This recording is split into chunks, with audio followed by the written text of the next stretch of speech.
계시다가 저로서 산자와 죽은 자를 심판하러 오시리라. 성령을 믿사오며 거룩한 공예와 성도가 서로 교통하는 것과 죄를 사하여 주시는 것과 몸이 다시 사는 것과 영원히 사는 것을 믿사옵나이다. 아멘.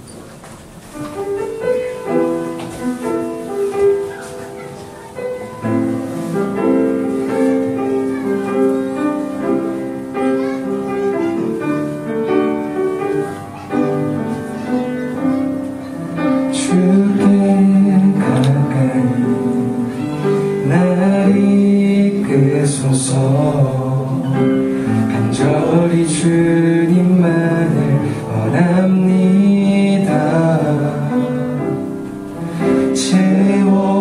채워주소서.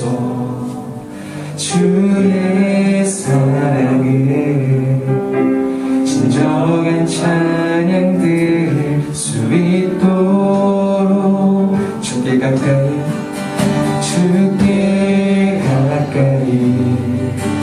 날 이끄소서. 간절히 주님만을 원합니다. 채워주소서. 주의 사랑을 진정한 찬양 들을 수 있도록 나는 나의 영혼 주를 부르니 나의 맘 만져 주소서. 주 나를 원합니다. 더 원합니다. 나의 맘 만져 주소서. 주께 가까이 주께 가까이 날 이끄소서. 간절히 주님만을 원합니다. 채워주소서. 주의 사랑을 진정한 찬양 들을 수 있도록 나는 나의 영혼 주를 부르니 나의 맘 만져 주소서. 나를 원합니다. 더 원합니다.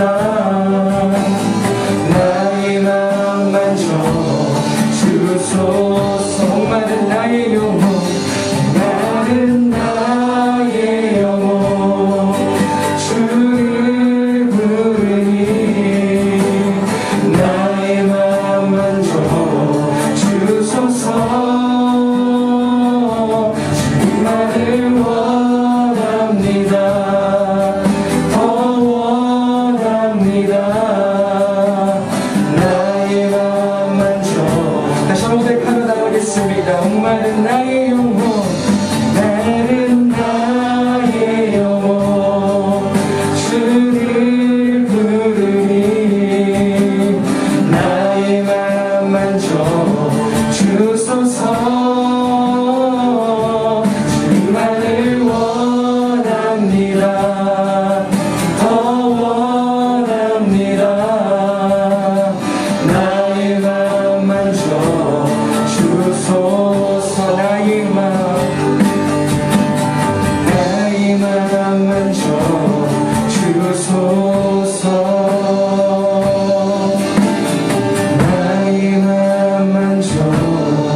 사랑 영원하리라 주로 우리 걸어가리 사랑 영원하리라 찬양 찬양 찬양 다시 한번 찬양 찬양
신실하신 놀라워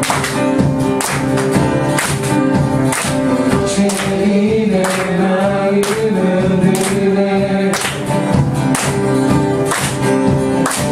자위의 물가로 인도하시니 그 무엇도 끝이 못해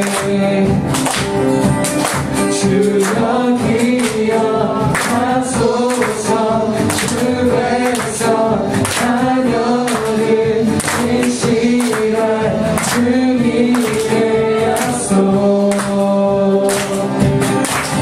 주님의 은혜 내게 넘치네 나를 향한 주의 은혜 주님의 은혜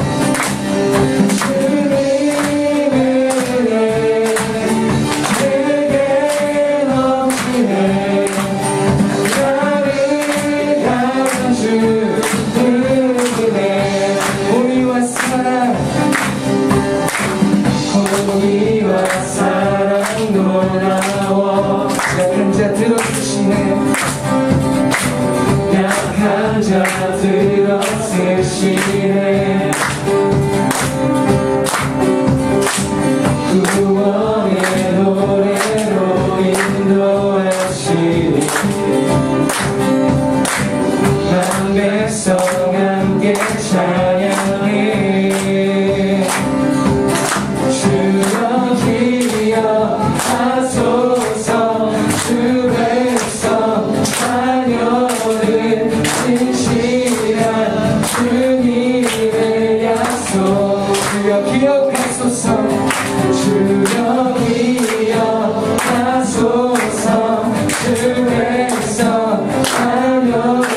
영광의 박수 드리겠습니다. 네.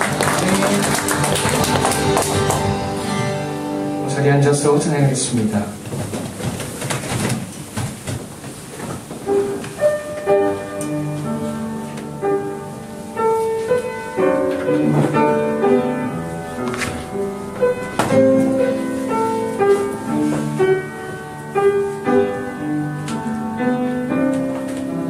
내가 주인 삼은 모든 것 내려놓고 내 주 대신 주 앞에 나가 내가 사랑했던 모든 것 내려놓고 주님만 사랑해.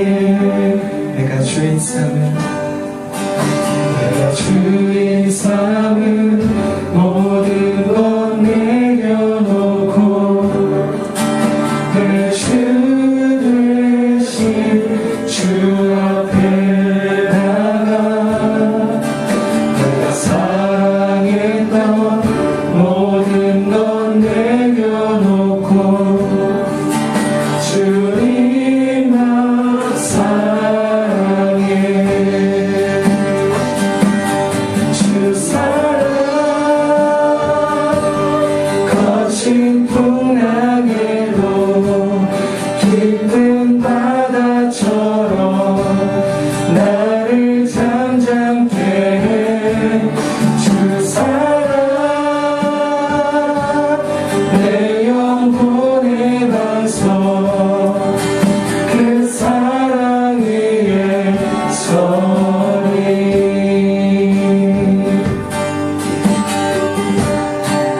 내가 주인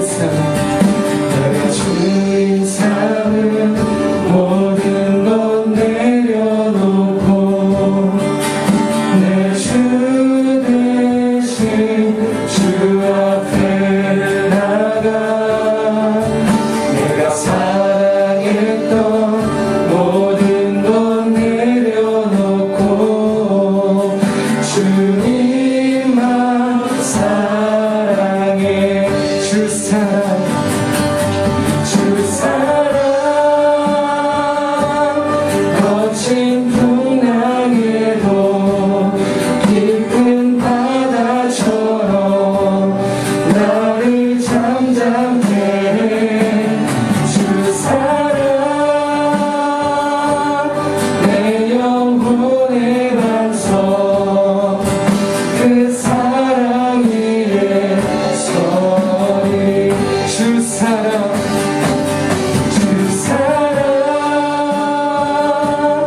거친 풍랑에도 깊은 바다처럼 나를 잠잠케 해.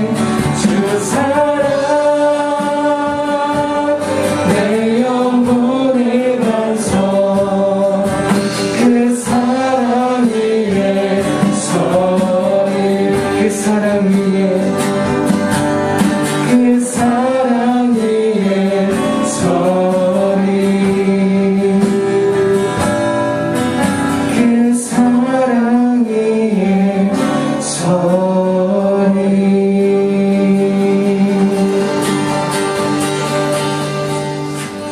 기도하겠습니다. 우리 삶의 주인 되시는 그 주님을 이 시간 온전히 바라보며 우리가 날마다 주님께 순종함으로 우리 모두가 주님과 동행하는 인생길을 걸어갈 수 있도록 그러한 삶을 치열하게 살아내며 나아갈 수 있도록 시간 마음을 다해서 함께 기도하겠습니다.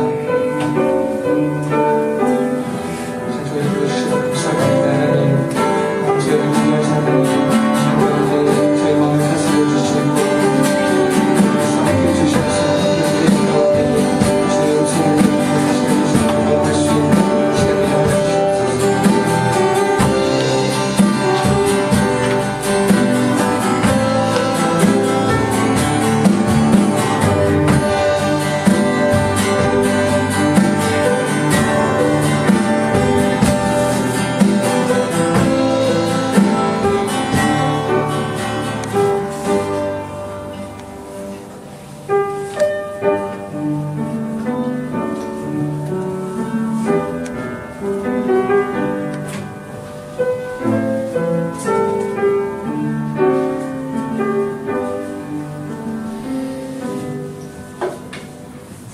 주여, 은혜와 자비와 긍휼이 충만하신 하나님 아버지, 분망한 이 학기를 지나 이 학기에도 주님께 감사와 찬양을 드릴 수 있도록 주일 예배로 이끌어 주셔서 감사합니다.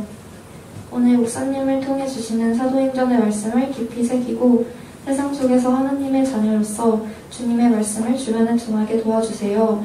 예수님의 이름으로 기도드립니다. 아멘.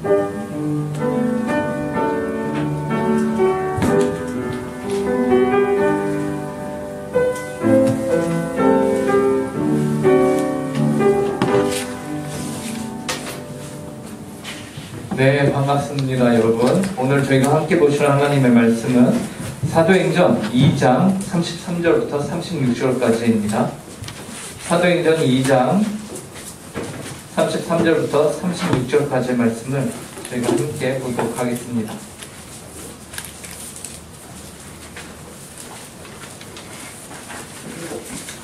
제가 제 성경으로 신약 190쪽에 있습니다.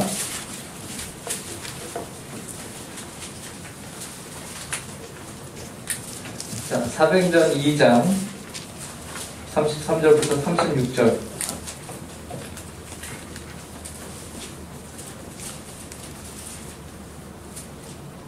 네, 저희가 한 목소리로 함께 천천히 읽도록 하겠습니다. 함께 읽겠습니다. 시작. 하나님이 오른손으로 예수를 높이심에 그가 약속하신 성령을 아버지께 받아서 너희가 보고 듣는 이것을 부어주셨느니라. 다윗은 하늘에 올라가지 못하였으나 신이 말하여 이르되 주께서 내 주에게 말씀하시기를 내가 내 원수로 내 발등상이 되게 하기까지 너는 내 우편에 앉아있으라 하셨도다 하였으니 그런즉 이스라엘 온 집은 확실히 알지니 너희가 십자가에 못 박은 이 예수를 하나님이 주와 그리스도가 되게 하셨느니라 하니라. 아멘.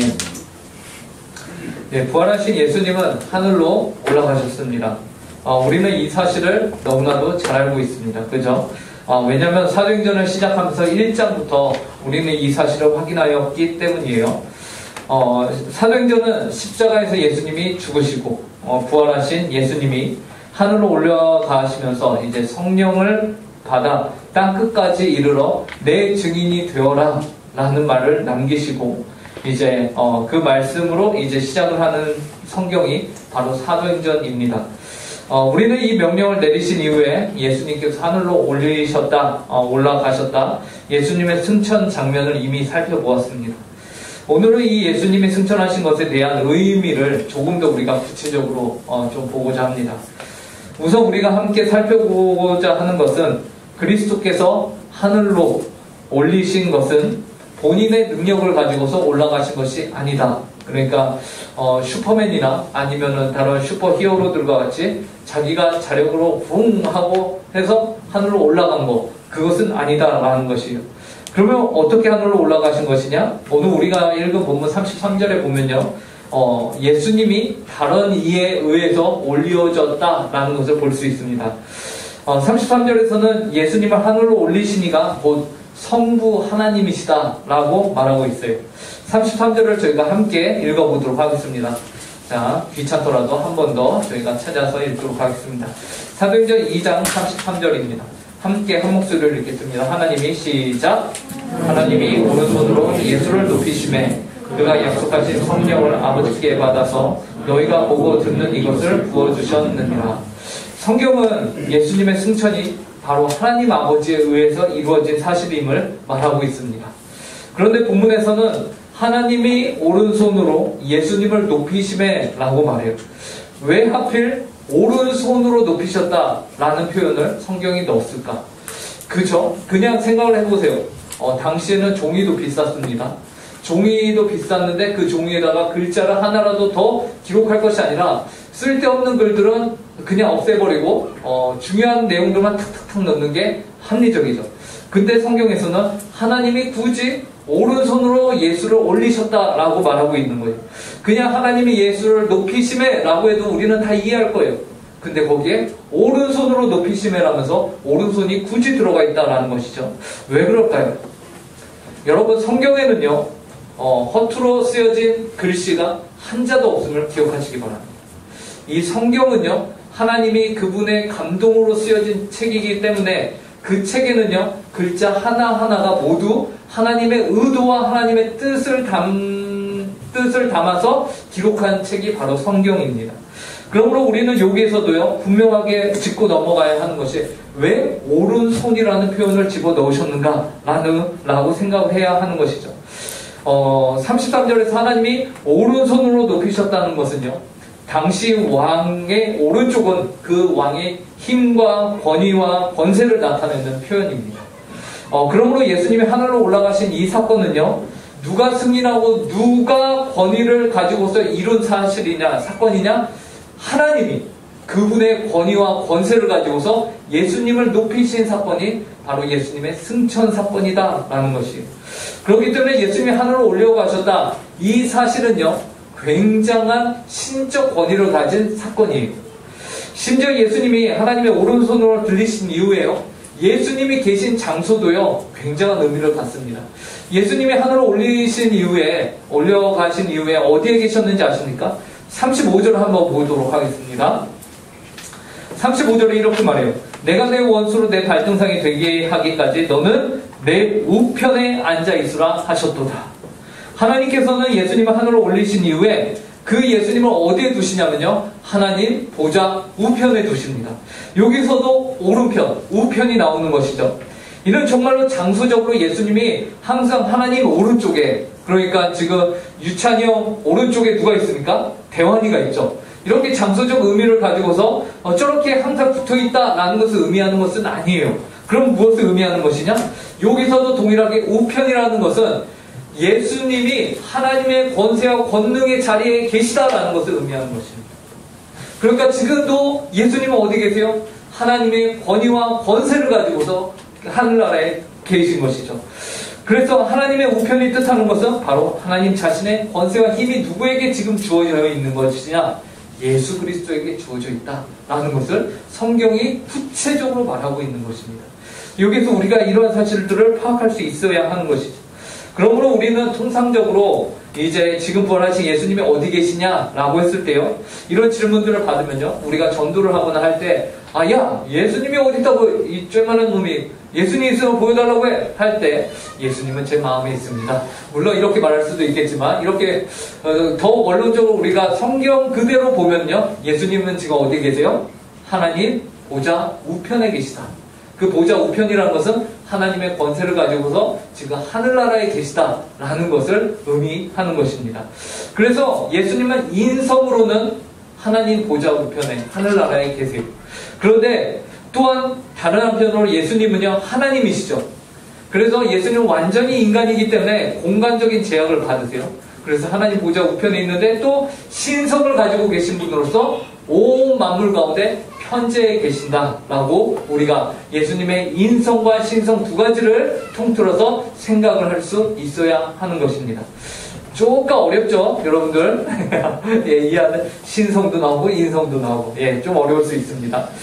자, 그래서 예수님이 이 모든 것 가운데 편재하고 계신다. 하나님 우편에 계시면서 동시에 우리와도 함께 계신다? 이게 어떻게 가능한가? 라고 했을 때예요. 이 일을 우리가 어떻게 가능하다라고 말할 수 있냐면요, 예수님께서 비록 그분이 인성으로는 하늘나라에 가 계시지만 그분이 우리에게 약속하신 것이 하나 있어요. 그것은 무엇이냐면요, 내가 아버지에게 가면은 너에게 나의 영을 너에게 보내겠다라고 말씀하셨어요. 그런 약속을 예수님이 하셨습니다. 요한복음 14장이에요. 요한복음 14장. 사도행전 바로 앞에 있는 책이 요한복음이거든요. 그러니까 우리가 한번 요한복음을 찾아보도록 하겠습니다. 요한복음 14장을 가겠습니다. 요한복음 14장 16절을 볼게요.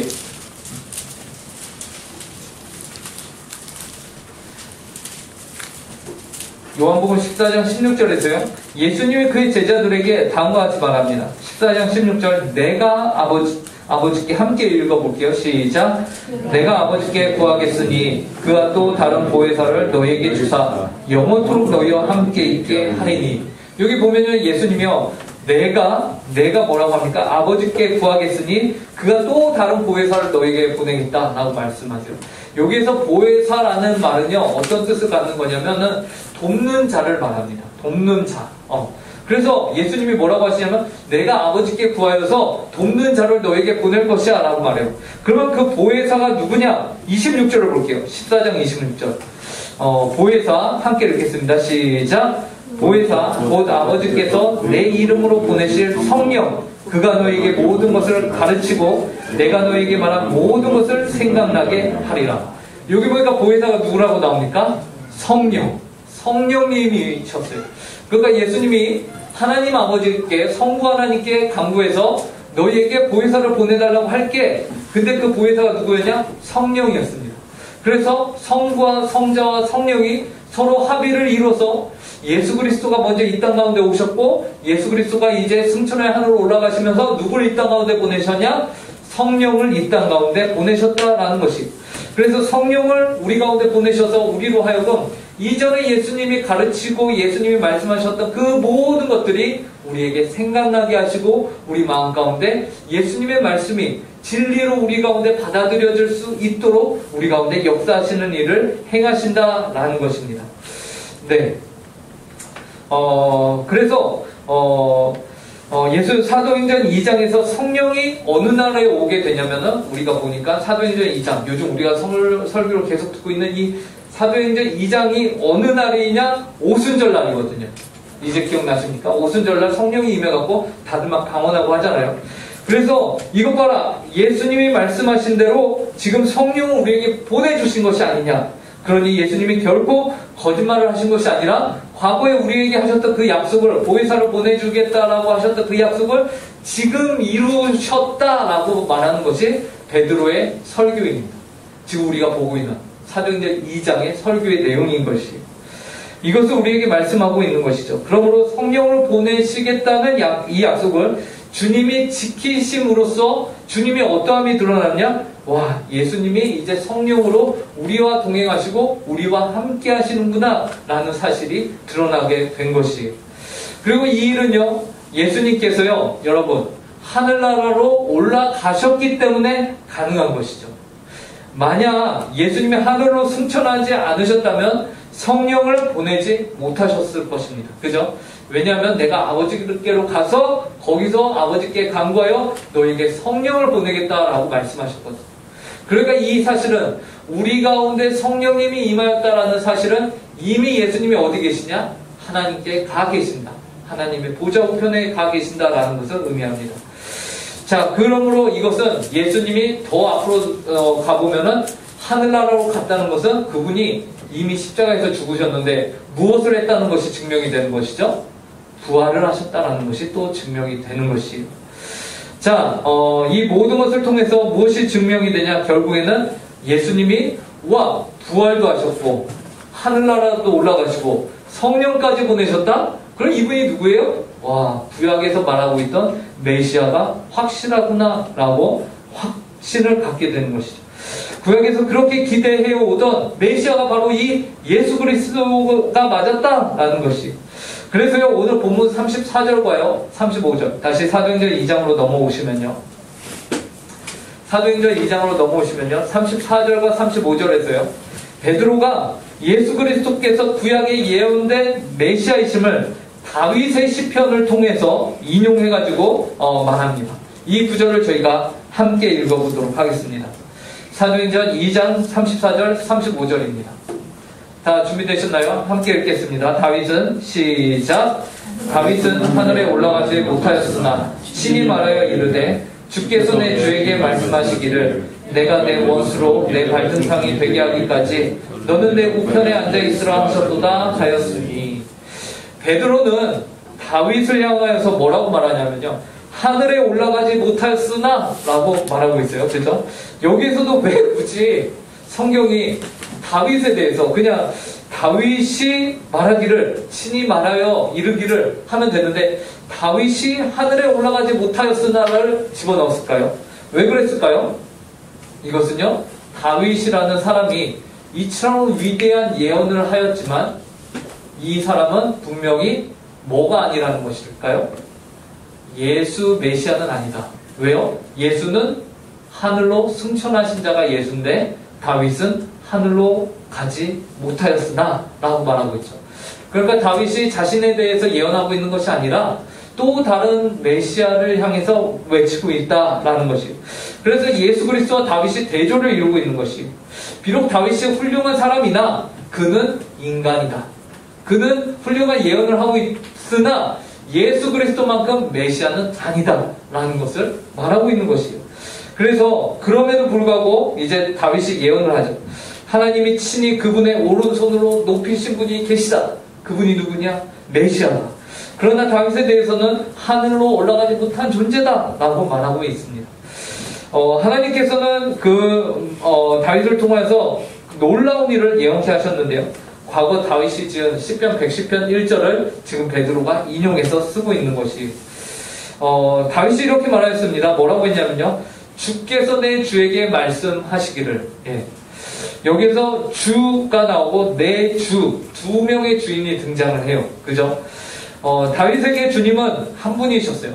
구약에서 하나님은 한 분, 유일신 여호와 하나님 한 분이셨습니다. 보통 그들의 사상은 그랬어요. 구약의 유대인들, 지금도 유대인들은 구원자 하면은 한 분, 유일신으로 믿고 있죠. 그런데 다윗이 여기에서 두 명의 주를 언급하고 있는 것입니다. 여러분, 이거는요, 굉장히 획기적인 것입니다. 유대인들의 입장에서 보면요, 아니, 어떻게 이럴 수가 있나 싶을 정도인 것입니다. 다윗에게요, 주님은 한 분인데 주가 있고 내 주가 있어요. 이는 구약시대의 그것으로는 참 놀라운 것인데요.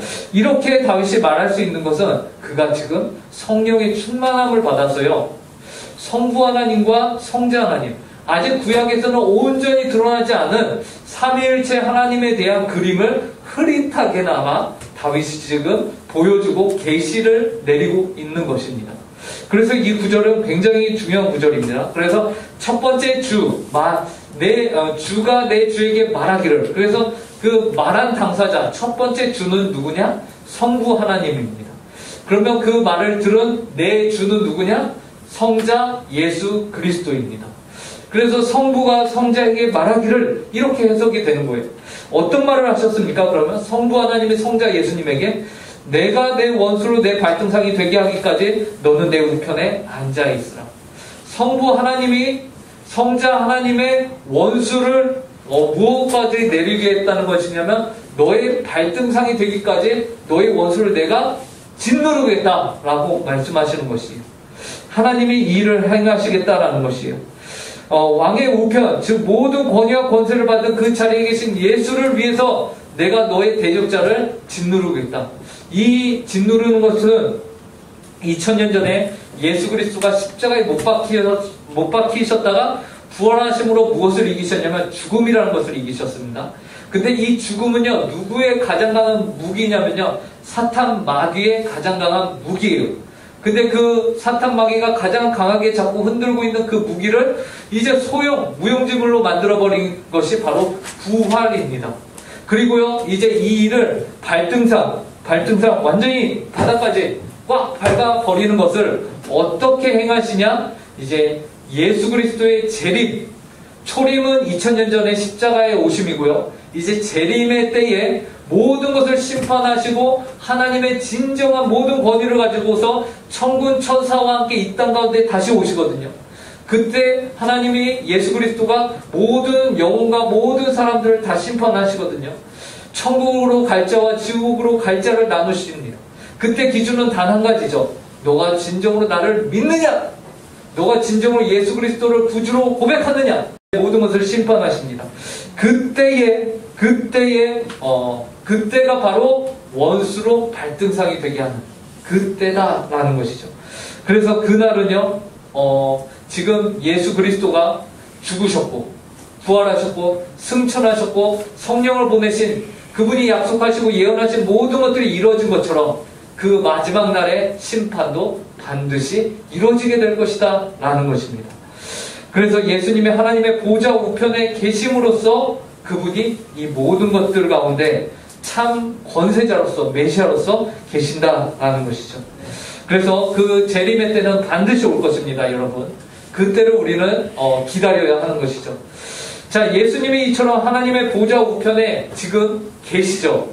보좌 우편에 계심으로써 그렇다면 우리는 무엇을 해야 합니까? 우리는 무엇을 해야 하는가? 당연히 그에 합당한 태도를 우리는 취해야 합니다. 그 태도가 무엇이냐? 36절입니다. 36절을 저희가 한 목소리로 함께 읽겠습니다. 힘차게 읽겠습니다. 마지막이니, 예, 함께 읽겠습니다. 그런즉 시작. 그런즉 이스라엘 온 집은 확실히 알지니 너희가 십자가에 못 박은 이 예수를 하나님이 주와 그리스도가 되게 하셨느니라 하니라. 우리가 해야 할 것은 분명합니다. 우리는 예수 그리스도가 십자가에 못 박히신 그 이유와 원인이 베드로가 뭐라고 합니까? 너희가 십자가에 못 박은 이 예수를 너희가 십자가에 못 박았다라고 말하고 있습니다.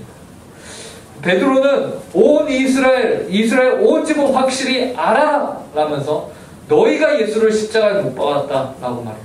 여러분, 이 사실을 우리가 기억해야 합니다. 누가 예수를 십자가에 못 박은 것입니까? 유대인들이요. 이러면 안 되는 거예요. 예수님이 십자가에 못 박히신 그 원인과 이유는요, 바로 여러분들의 죄 때문입니다.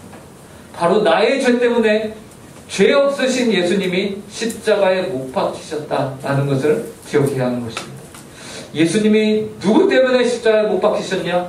바로 나 때문에 십자가에 못 박히셨다라고 여러분은 여러분들의 입술과 여러분들의 마음과 여러분들의 생각으로 고백하셔야 한다라는 것입니다. 그래서 우리는 늘 첫 번째 무엇을 해야 하냐? 예수님이 나 때문에 십자가에 못 박히셨다라는 생각을 가지고서 살아야 합니다. 나의 죄 때문에 그렇게 된 것입니다. 이 사실을 우리가 마음에 간직해야 됩니다. 그리고 두 번째는 무엇일까요? 두 번째는 우리가 그 못 박은 그 예수를 이제 베드로가 뭐라고 하냐면 하나님이 주와 그리스도가 되게 하셨다라고 말해요. 우리 죄 때문에 십자가에 못 박히신 그 예수님이 이제는 주와 그리스도가 되셨다라는 사실을 우리가 믿고 받아들여야 합니다. 인정해야 합니다. 그리고 그분은 신뢰함으로 살아가야 합니다. 여기에서 그리스도가 주요 예수님이 그리스도가 되셨다라는 말은 무슨 말일까요? 그것은 예수님이 우리의 죄값을 사하심으로 우리의 몸값을 지불하셨다라는 것입니다. 우리의 생명값을 지불하셨다는 것을 의미합니다. 여러분은 원래 모두 지옥에 갈 운명의 대상들이었습니다. 그런데요, 여러분들이 미처 그 끔찍한 상태를 인지하기도 전에 예수님이 그 값을 다 치르셨다라는 사실을 기억하시기 바랍니다. 여러분, 우리가 아직 죄인 되었을 때 그리스도께서 우리를 위하여 죽으심으로 하나님께서 우리에게 대한 자기의 사랑을 확증하셨다라는 것입니다. 여러분 기억하십시오. 그러므로 여러분들의 주인은 누구입니까? 예수님이십니다. 여러분들의 그리스도는 누구이십니까? 예수님입니다. 그러므로 여러분들은 이제 내 인생이 아니라 예수님의 인생이다라는 것을 기억하시기 바랍니다. 여러분들이 사용하는 시간, 여러분들이 가지고 있는 재정, 여러분들이 가지고 있는 모든 소유물들, 그 모든 것이 누구의 것이냐? 예수님의 것이며, 누구를 위해서 쓰여야 되느냐? 누구를 위해서 나에게 주어진 것이냐? 예수님을 위해서 주어졌다라는 것을 기억하시기 바랍니다. 만약에 우리가 온전히 주요 그리스도로 예수님을 바라보지 못한다면은 오늘 이 성경, 지금 하나님 보좌 우편에 계신 예수님이 어떤 마음이 일으킬까요? 내가 널 위하여 십자가에 못 박혀 죽었는데 너는 아직도 나를 알지 못하는구나 라는 그 예수님의 마음을 우리가 기억해야 합니다. 함께 기도하겠습니다. 하나님 아버지 감사합니다. 오늘 귀하고 복된 주일을 허락하여 주시고 또한 사도행전의 베드로의 설교 마지막 부분을 통하여서 예수님이 참으로 하나님에 의하여서 하나님의 오른손으로 들려주신 분이시다. 그리고 지금은 하나님 보좌 우편에 계신 분이시다. 그렇기 때문에 우리는 그분을, 우리가 못 박은 그 예수를 나의 주요 그리스도로 모시며 살아야 함을 우리에게 알려주시니 감사합니다. 하나님, 저희는 참으로 부족하지만 하나님 아버지 주님의 이 귀한 진리를 저에게 알려주시니 감사하고 이 배운 말씀과 진리를 따라 저희가 살아갈 수 있도록 은혜로 허락하여 주시옵소서. 감사하며 이 모든 말씀 예수님의 이름으로 기도합니다. 준비하신 헌금 하나님께 드리는 시간 갖도록 하겠습니다.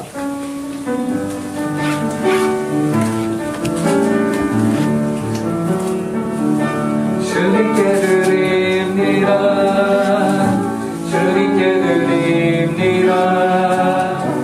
나비로 가난하고 부족하지만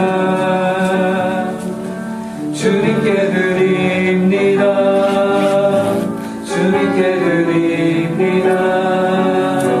오 주님 우리 받아주소서. 주님께 드립니다. 주님께 드립니다. 나비로 가난하고 부족하지만 주님께 드립니다. 주님께 드립니다. 오 주님 우리 받아주소서. 하나님 아버지 감사합니다. 오늘도 주님께 예배하며 저희 가진 일부분을 하나님께 다시 돌려드릴 수 있도록 은혜를 허락하심에 감사합니다. 저희가 드린 이 귀한 재정이 하나님 아버지의 나라와 의를 위하여 바르게 온전하게 쓰이게 하시며 또한 하나님 아버지 이 재정들이 쓰여지는 곳마다 하나님의 영광이 온전히 드러나게 하여 주시옵소서. 하나님 아버지 여러 가지 사정에 의하여 헌금을 내지 못한 지체들을 또한 기억하여 주시고 하나님 아버지 그 마음 가운데도 하나님 아버지께서 동일한 은혜와 사랑으로 늘 함께 하심을 저희가 하나님 아버지 의심하지 않으며 기억하며 감사할 수 있도록 은혜를 허락하여 주시옵소서. 주님 또 한 주도 주님의 뜻 가운데 온전히 살아가기를 간절히 구하며 이 모든 말씀 예수님의 이름으로 기도합니다. 예, 한 주 동안 저희가 이제 살아가며 지켜야 할 하나님의 말씀을 함께 읽도록 하겠습니다. 제1은 너는 나 외에는 다른 신들을 내게 주지 말라. 제2는 너를 위하여 새긴 상을 만들지 말고 또 위로 하늘에 있는 것이나 아래로 땅에 있는 것이나 땅 아래 물속에 있는 것에 어떤 형상도 만들지 말며 그것들에게 절하지 말며 그것들을 섬기지 말라. 제3은 너는 내 하나님 여호와의 이름을 망령되게 부르지 말라. 제4는 안식일을 경외하여 거룩히 지키라. 제5는 내 부모를 공경하라. 제6은 살인하지 말라. 제7은 강요하지 말라. 제8은 음식하지 말라. 제9는 내 이웃에 대하여 거짓말하지 말라. 제10은 내 이웃의 죄를 탐내지 말라. 이제는 우리 주 예수 그리스도의 은혜와 극진하신 하나님 아버지의 사랑과 성령 하나님의 교통 충만 위로하심이 오늘 하나님의 백성으로서 하나님을 위하여 살아가기를 원하며 예수 그리스도를 자신의 온전한 주요 그리스도로 그 마음 가운데 모시며 그에 합당한 삶을 살아가기로 다짐하는 주님의 모든 자녀들 위해 그 심령 위에 그 가정 위에 주님의 몸된 교회 위에 이제로부터 영원토록 함께하길 간절히 축원하옵나이다. 아멘.